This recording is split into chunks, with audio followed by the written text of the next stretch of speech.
Hey guys, hindi na makapag-edit si Daddy kasi nandito si Sophia. Mag-edit kasi ako guys, mag-voice over.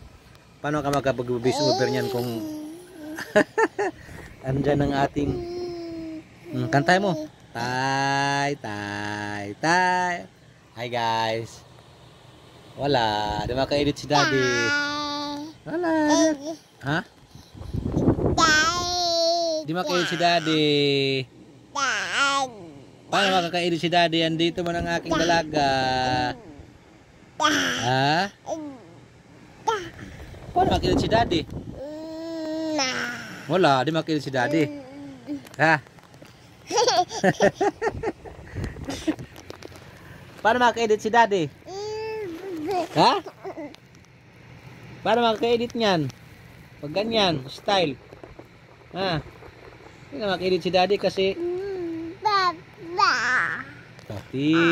naku. Ganyan talaga siya guys. Tapos ito kasi yung isa kong cellphone. Hinawakan ko na kasi nga mag-voice over nga ako. Ito lang naman yung style ko niyan. Cellphone lang ang gagawin ko pang voice over ba. Yan lang.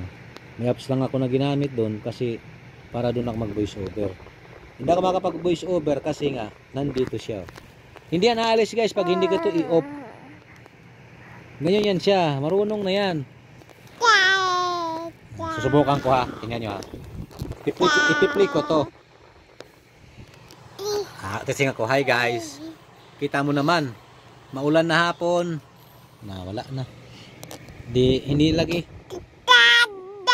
Wala. Mag-edit si Daddy. Ha? Mag-edit si Daddy. Ala, wala na. Wala na. Ha? Tawagan si Mami dali. Mami. Tawagan. Dali. Hi guys. Ay, ito na. Seryoso na ta, seryoso. Wala na oh, gameplay ni ko na, gameplay. Ayan na. Ayan na, gameplay ko na. Wala na, katawa na siya. Oh, yun, wala na, malis. Tatry ko ha. Maulan na. Ay, wala na. Maulan na araw. Ayan na. Di ko talaga guys maka-edit. Pasensya na guys kung hindi tayo maka-upload for today kasi hindi, wala na. Pumisto na talaga siya oh. Oops, kinuha pa siyang. Sige, mag-edit na, mag-edit. Tara. Kasama ka na. Tara, sige na. Soko guys. Ala guys, ala na ulan. Oh, nakita mo naman ng ulan. Wala guys, di talaga makaka-edit. Nandata Mami. Mami.